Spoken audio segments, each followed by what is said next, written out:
Hi everyone, this is Yurii from ORIL, and it means that we have another amazing episode of our Innovation Blueprint podcast with another amazing guest. And today our guest is Frank Rohde. Frank, say hello to our guest. I would give you a bigger round of applause, but that's not a lot of us here. So Thanks, Yuri. Hey, excited to be here and look forward to the conversation. yeah, so first of all, thank you for finding the time in your tough schedule for this podcast. I appreciate that. And let me tell you quickly about Frank and his company, Ownify.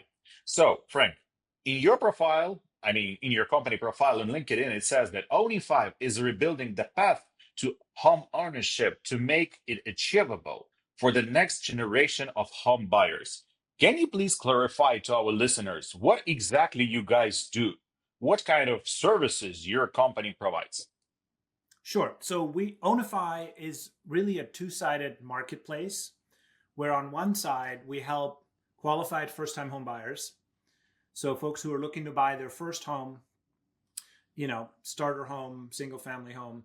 And on the other hand, we have investors who are investing in those homes. And so what Ownify is the easiest way to think about it. It's an on-ramp for qualified first-time buyers that allows the customer to get started with a home, owning a home with a much lower down payment and a lower monthly payment than they could with a mortgage today, right? And so we're really looking at solving this big problem that I think everyone is aware of, right? Which is affordability for first-time home buyers is the worst it's been in really over 70 years, right? Between home prices going up, mortgage rates high, down payment requirements, inflation, which puts pressure on people's budgets, student debt, which a lot of folks have that they have to pay off, and quite frankly, limited inventory out there. So all of those things are coming together and have made it harder for first-time buyers, harder than ever before, to buy their first home. And so that's the problem that Ownify is focused on solving.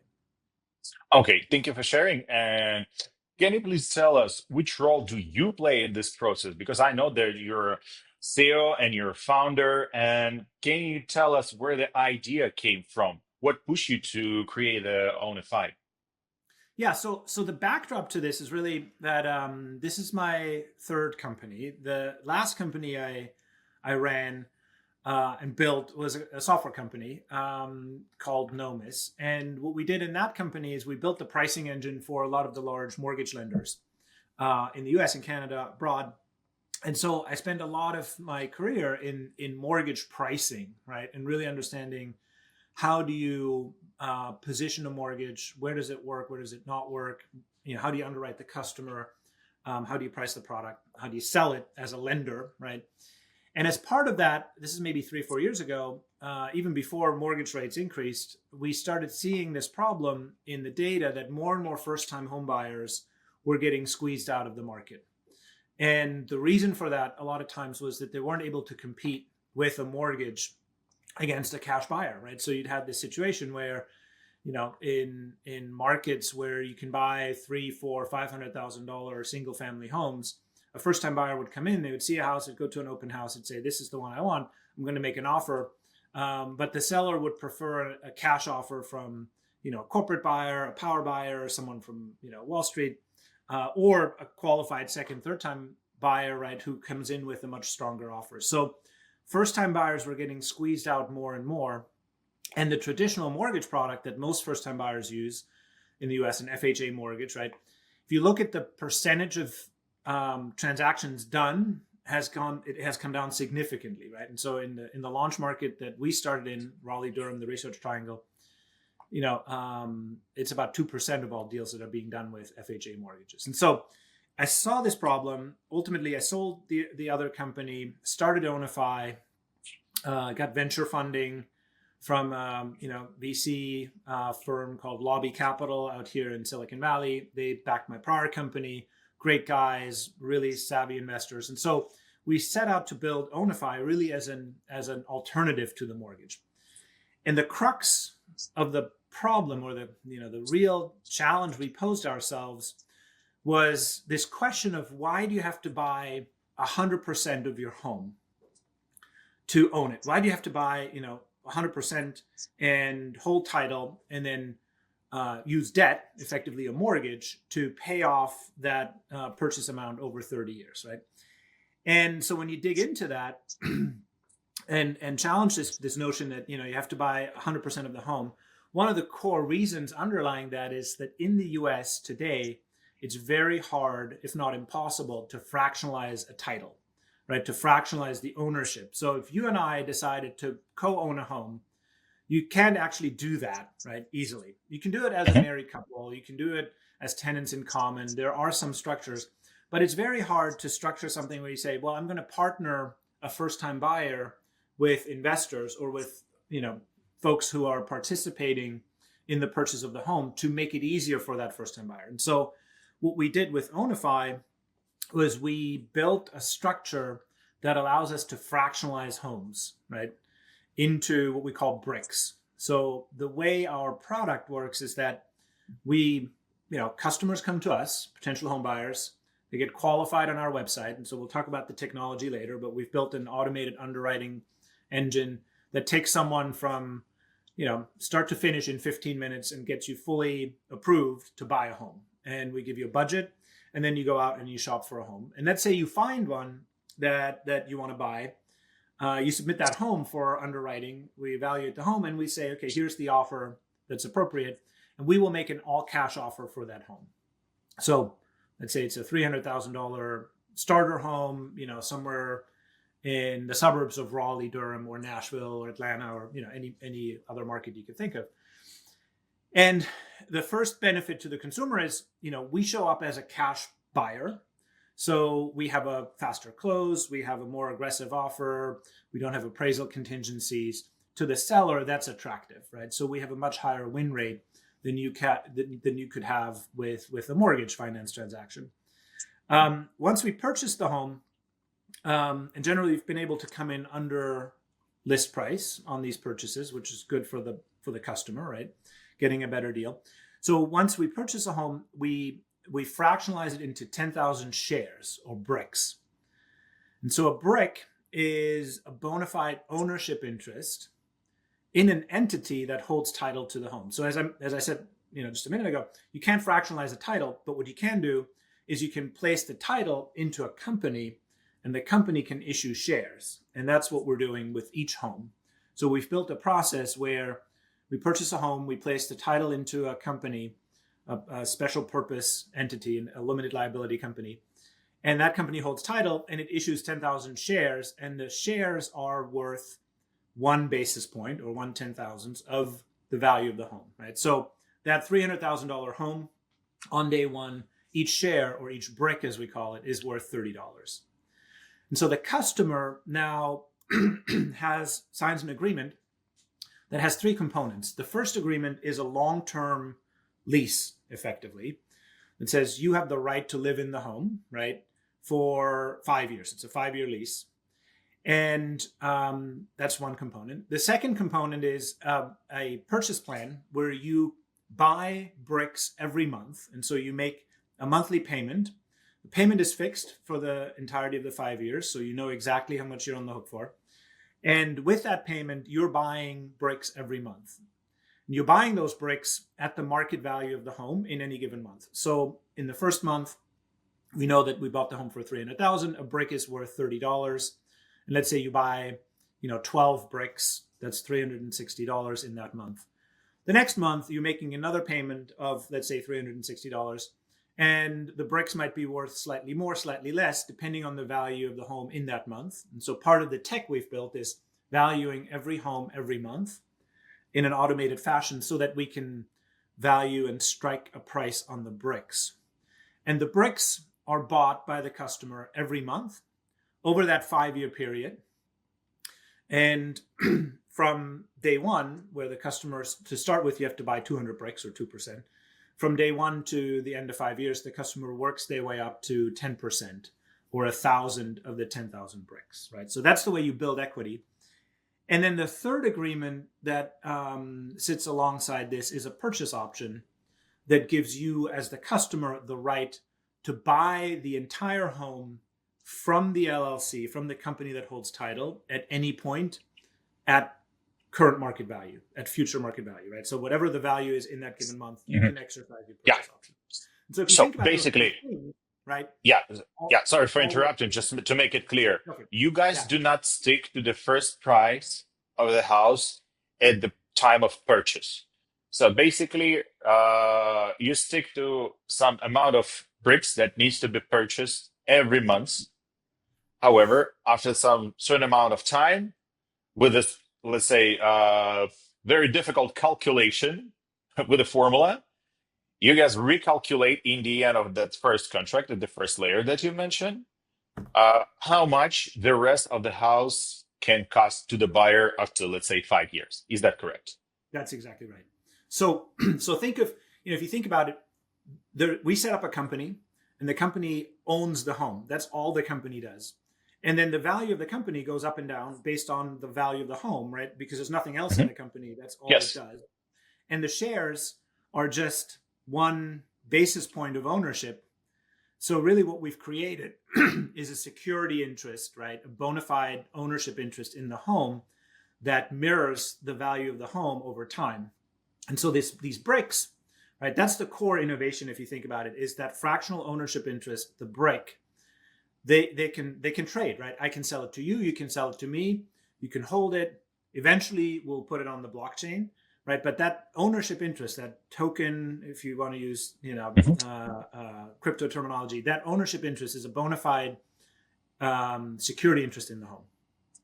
And the structure we've built around this is this program that allows the customer to buy more bricks, build more equity, own more bricks over time. Now, the interesting thing that happens is, if you go back to, I said there's a fixed monthly payment for 5 years. Within that payment, the more bricks you buy, the less you pay in rent. Because if you think back to, if I own 1,000 of the 10,000 bricks, I own 10% of the company that's renting me the home. So I'm only paying rent on 90% of the bricks, right? So it's not a mortgage, it's not a loan, there's no principal, but there is this notion that you're renting a fraction of the home and you're owning a fraction of the home. And the more you own, the more bricks you stack on your side, right? The fewer bricks you have to pay rent on. And so with that, we've created this on-ramp, right, for first-time buyers where they can pick a home, they can get into the home with 2% down, they have an affordable and fixed monthly payment. And, at the end of 5 years, when they have 10%, that's now enough to get a traditional mortgage, use that 10% as the down payment, and buy the home from the LLC with that purchase option, right, that I described. So Okay. that's the golden path, if you will. Okay, so basically, you're helping them, the first-time home buyers, win the competition in the beginning, but later on, after a few years, you still send them to the mortgage, to the bank to take a mortgage. But right now, because they already own that part, they can get it easier with no competition. Is that the idea behind? They get a better entry price. They get a competitive cash offer. They have an affordable and fixed monthly payment for 5 years that allows them to build equity. And one piece that is important that I didn't mention is during those 5 years, we cover repairs, we cover property taxes, insurance. So there are no other costs, right? And so if you think about a first-time home buyer, right, who hasn't gone through this, one of the big things that homeowners are always surprised at is you buy a home and then the water heater breaks. And it's like, oh, well, now I have to pay, $4,000 to replace the water heater, or the roof starts leaking. I have to go fix that. And it's not something you budget for. It's not something you plan on, right? And so we protect the customer from that for the first 5 years to say, look, as a first-time buyer, right, that's not something you shouldn't worry about. So we're going to protect you from that. And once you've built up a little bit more equity, a little bit more of a cushion, right, in 3, 4, 5 years, you can take over the home the traditional way, right, with a mortgage and own it, put the title in your name, do all of the things that we've done for 80, 90 years now. But it's that on-ramp that protects you and creates a fixed monthly payment.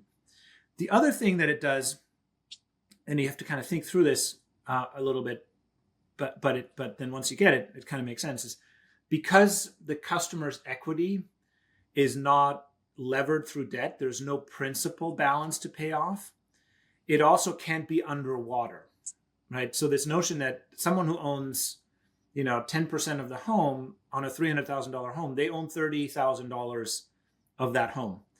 If the home goes down, the value goes down to 250,000 for argument's sake, that 10% is still worth $25,000, right? But with a mortgage, if you bought a $300,000 home and you put 10% down, you owe $270,000 to the bank. If your home is worth 250, you still owe $270,000 to the bank.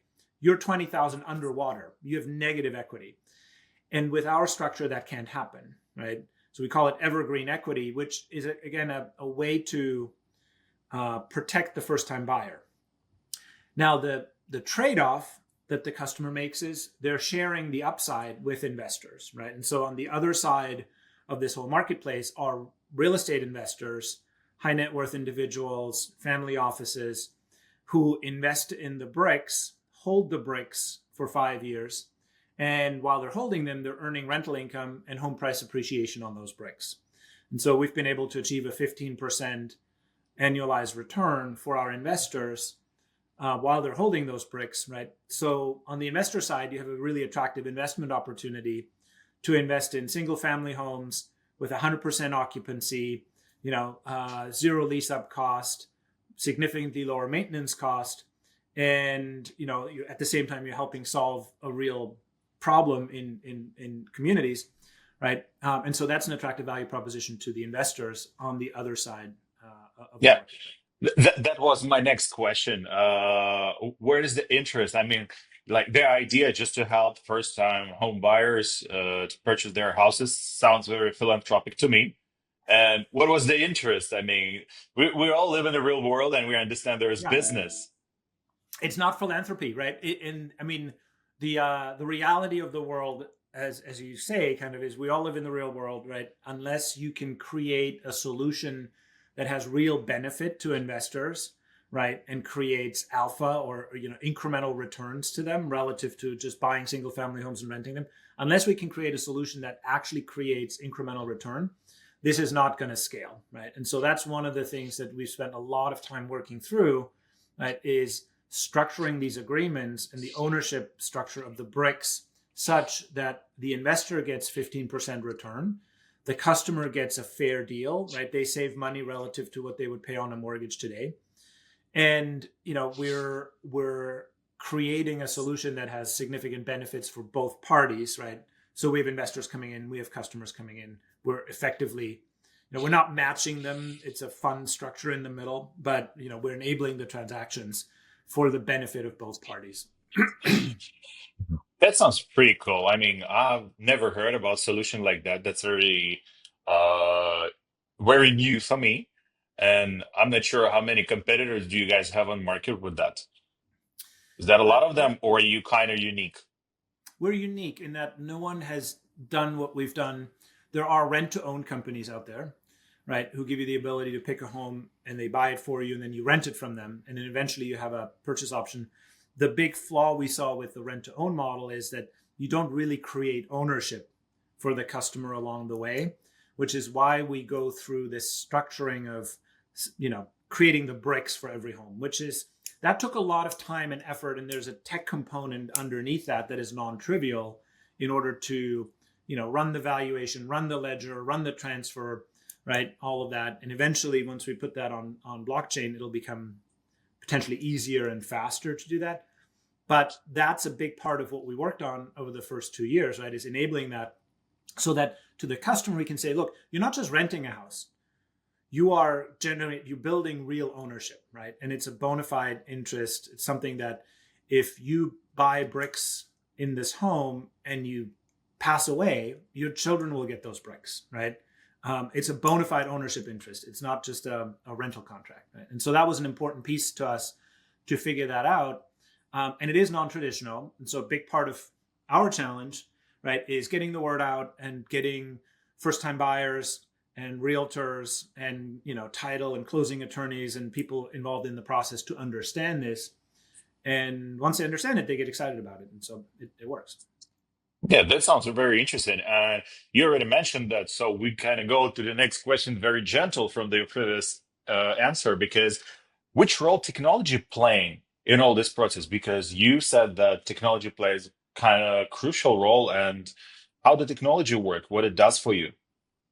Yeah. So the first big piece is the ability to underwrite and qualify customers in an automated fashion, right? And if you've gone through a mortgage underwriting process in the US or pretty much anywhere globally, it's a pain in the neck. It takes forever. You're shuffling paper back and forth. Yeah, exactly, in the neck. You're, you're talking to people. I mean, it's painful. And so when we set out to build Ownify, we said the onboarding process needs to be beautiful and elegant and easy. And so today, if you go to ownify.com, you can qualify yourself to become a fully approved home buyer with a budget and an agent who is helping you shop for a home in 15 minutes, right? And that's fully automated. So we do identity verification, we do income verification, we do the credit verification, we run the underwriting engine and the pricing engine to basically say, here's your budget. And at the end of that, it says, congratulations, Yurii, you're qualified for $420,000. There's a video of me looking like this, telling you exactly what to do. And now you're qualified. Now you can go out, right? We partner you with a realtor or a real estate agent. And that agent will help you find a home, or you find your home on Zillow or, Redfin or Trulia, wherever you go find homes, right? Most people do it on their own. And then we partner you with an agent to help you through the transaction. And so that upfront piece, right, which is effectively a website, and we built that in Bubble, and it was, quick and relatively easy, low code platform. But then underneath that, we built an application that pulls in a bunch of different data sources, right? Income, credit, identity, home valuations, right? Appraisal and reports on individual homes, and puts all of that together to say, here's your budget and here's the valuation or evaluation of that home. Mhm. Yeah, thank you for sharing. This process of like verification and calculation sounds pretty complicated, and I hear at least like a five minimum solutions that you guys use here for like a credit karma or maybe some another information that you have to pull from another databases. Do you guys use separately some software for each of these functions, or you have some one-stop shop, let's say one platform with the integrations of all the solutions? So you're just gonna put some details there, and the software will pull all that information for you from the different sources. It's a little bit of both. We use one kind of wraparound layer called Alloy. And Alloy integrates a number of called secondary solutions, right? Specifically around identity verification, income verification, pulling in a number of different scores. So Alloy is one component. We do have API calls into about a dozen different data sources, right, around property valuations in particular. And so that, kind of pulling together those inputs, that was a big part of the work, right? And making sure they all work, they work in real time, and the result is communicated to the customer in, a reasonably elegant and intuitive fashion. Because the customer doesn't really, to them, all of that should be more or less invisible, right? What the customer wants to know is, A, am I qualified? And B, how much house can I afford, right?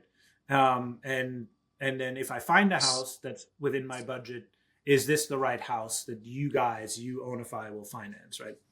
And I think what's important for the customer to understand is, we're a co-investor in the home. So there are situations where a customer is fully qualified, they go out, they find a home, and we look at the home, right? And we run our valuation process, and we say, that's not a good investment. We're going to have more problems with this home, whether it's because of location or condition of the home or deferred maintenance or whatever. And therefore, let's not buy this home. And we tell the customer, don't buy this home, which is interesting because no one ever does that normally, right? Everyone a customer talks to, the agent wants you to buy the home, the selling agent, the buying agent, everyone in the transaction is like, You're here to buy. Boom. You're here to buy. You're like, get done, right? And let me collect my commission and move on. I mean, maybe being a little cynical here, but and so part of the value proposition of Ownify is we're going to look at this as a co-investor because we're going to buy 98% of this house with you on day one, right? You put in 2%, we put in 98%. 5 years from now, you have 10 and we have 90, but we're still a big chunk of the capital here. So we're going to underwrite the home and make sure we're getting the best deal, right? We're negotiating hard, and we're not buying things that ultimately don't result in appreciation for our investors.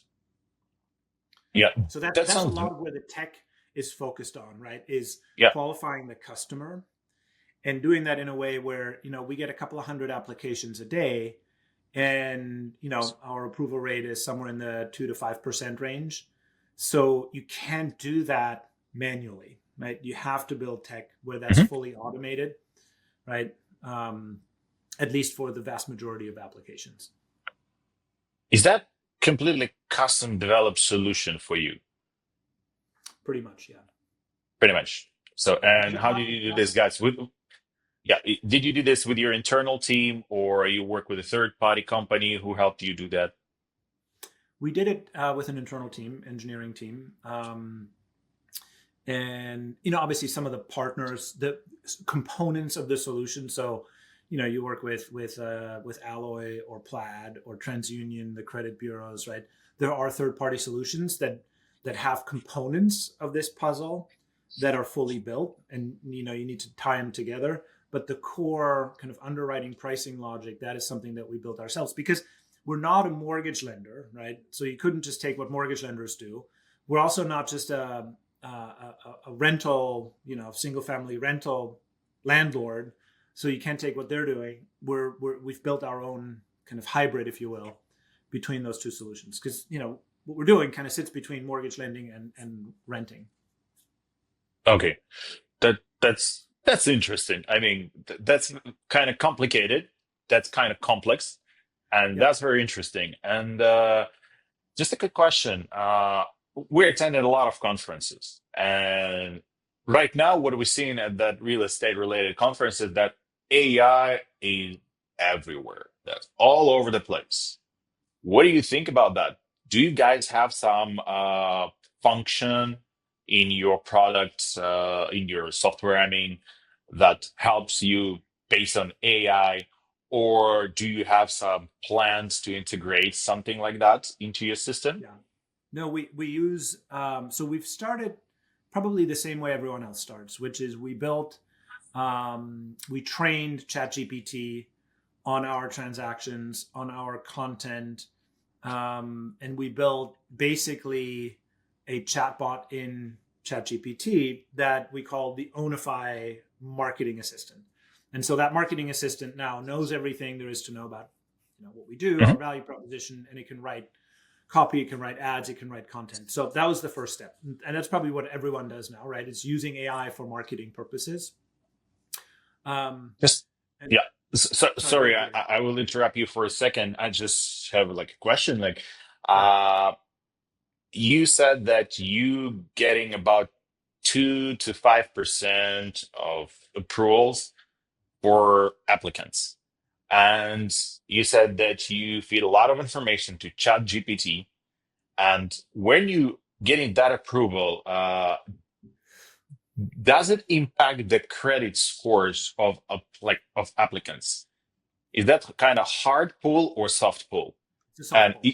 A soft pull. And is that possible to create AI, to teach AI based on the data that you guys use to provide you some prediction for the customer to give him the answer straight away? What's the possibility with his information, with his incomes, his credit scores, his story, etc., to get approval?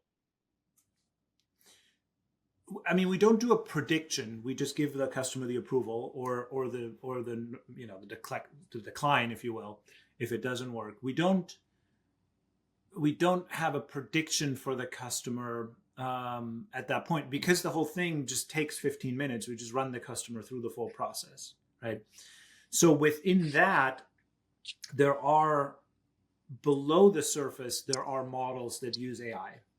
And so specifically, for example, what is the likelihood that this picture of Yurii that I'm looking at, right, this video feed of you just now, what is the likelihood that that's actually you on your driver's license or your passport, right? So there's image matching that uses AI underneath the surface to validate that you are who you say you are, right?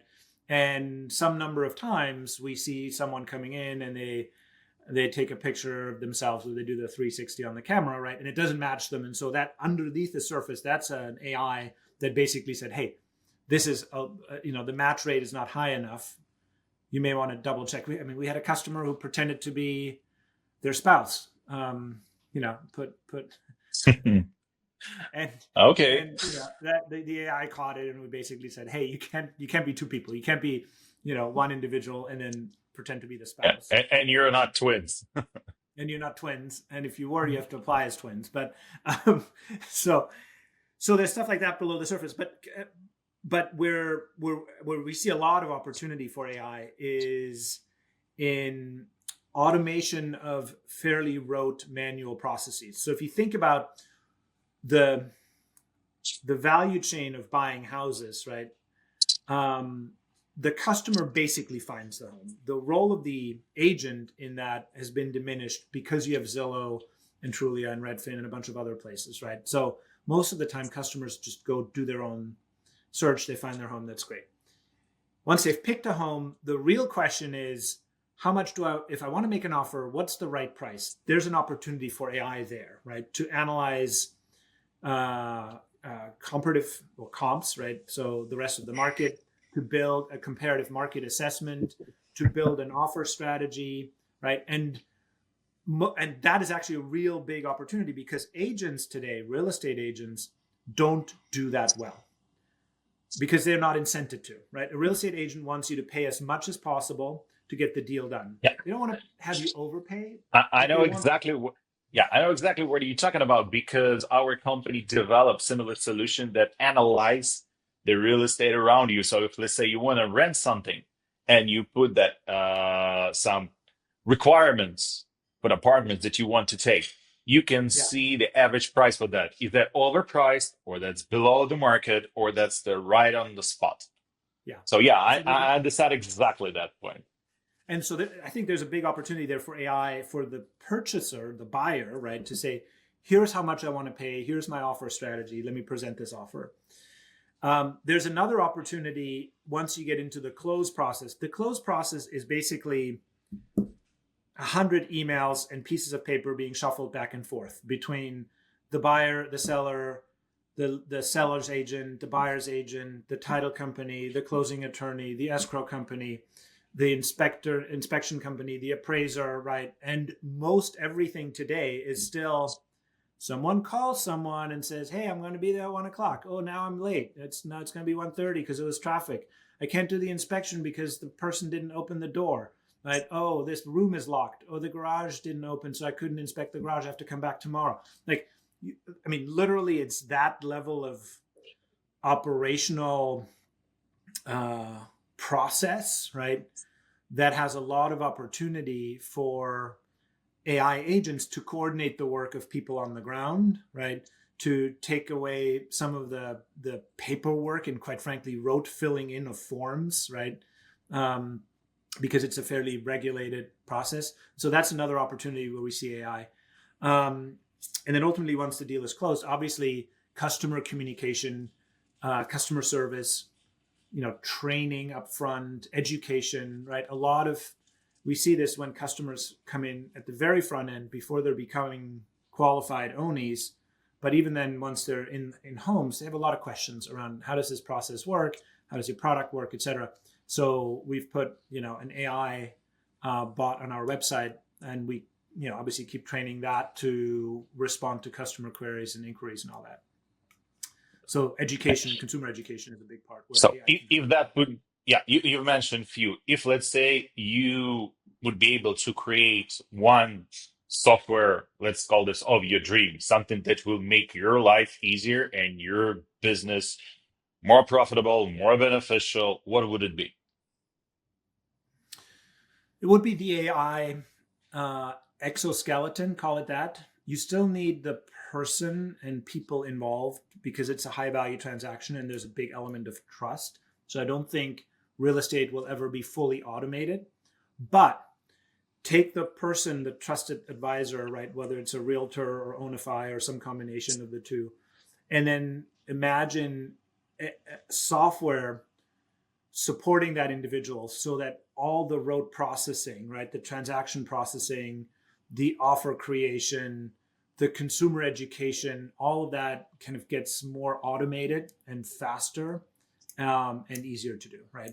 In a perfect world, I want to be able to say, uh, you know, AI, create an offer for me for this property. And it knows where to pull all the data. It knows how to research the particular transaction, how to create the offer, right? And all I need to do ultimately is maybe take a look at it and say, I want to, you know, I want to double Mhm. check. I want to do the QA, and now submit that offer, right? And today that's manual labor for individuals who are not doing it well, right? And so that's a clear opportunity for AI. Now, I do think there's always going to be a role for the realtor in the transaction because at the end of the day, you have a first-time buyer who's never gone through this, making a decision to spend three, four, $500,000. Single largest financial decision that most people will make in their life is buying their first home, right? Um, so having someone there who you trust, who you can talk to, who's a real person, I think will be there for a long time, right? And I don't think that people will trust a bot to do 100% of that. But could you have a Okay. trusted advisor who is supported by AI and therefore, 10 times more efficient than today? That's, in my mind, that's the future. Yeah, so basically you considering AI as a co-pilot, as an add-on, but not as a human replace. Right. For now, I think, and for Okay, the foreseeable future, right? Because of the complexity and importance of the transaction. that makes sense. And talking about AI, you said that that might be some dream software, but do you guys have some excited plans for the near future? Maybe something that you guys have at a horizon that you're willing to share? So we are working on this advisor, right? The bot, the training the LLMs to become smarter and learning more about our transactions. So what we're working on is, how do you take AI and have that help you in creating smarter offers, help the customer save money, right? Obviously, taking out a lot of the transaction complexity. Um, Zooming out a little bit, I think the thing that I'm really excited about, and that is on the long term horizon for us, is once we've talked about the brick as this ownership interest and a token of ownership in the home, right? And today we have a fairly structured program where customers come in, they buy bricks over time, eventually they buy the home with a mortgage.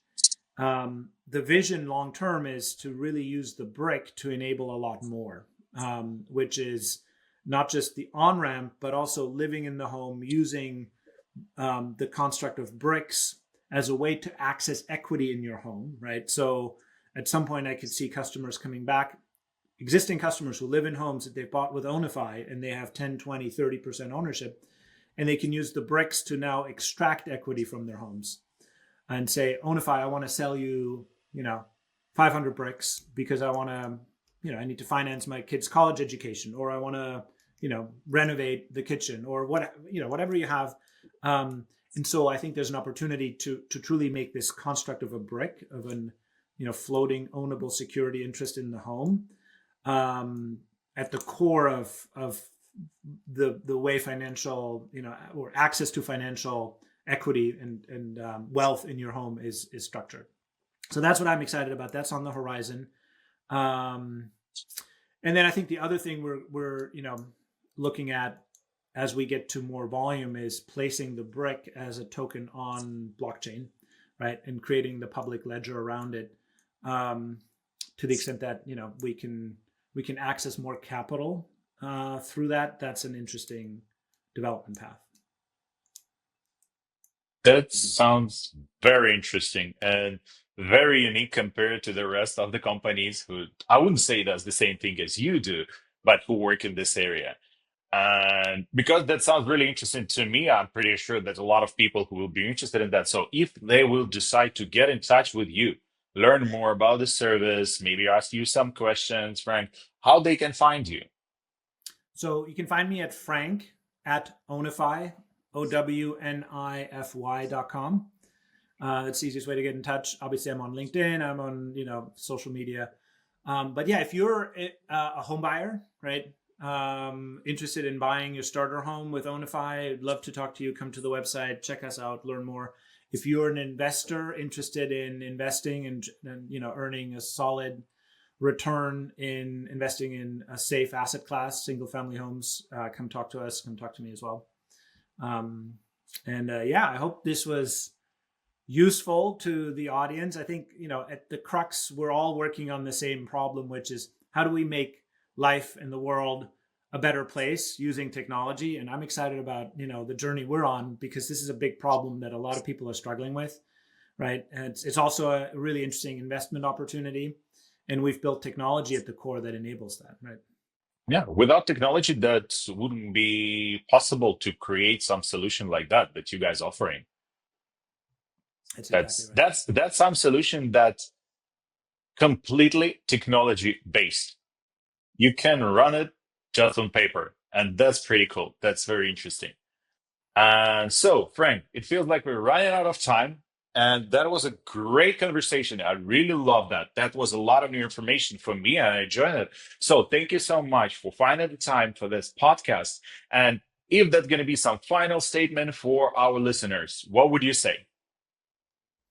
Final statement now. See, now you stumped me. I think, for those of you guys who are working on innovation in technology, I think, I've done this 3 times now. It's never a straight path. It's never easy, right? There's lots of setbacks along the way, but keep at it, keep plugging away, and there's a prize at the end of the road. So don't give up is probably my, number one piece of advice to entrepreneurs and people working in tech. And maybe the other piece of advice is, think about how you're impacting the world with your, not just making money, but, how you're making the world a better place. And I think we need that, right? That's great words. So, thank you so much. Thanks, our listeners, that you guys join us for this podcast to listen and watch our today's guest, Frank Rohde. And I wish you all the best. And we're going to see you at the next podcast very soon. Thank you so much, and ciao for now.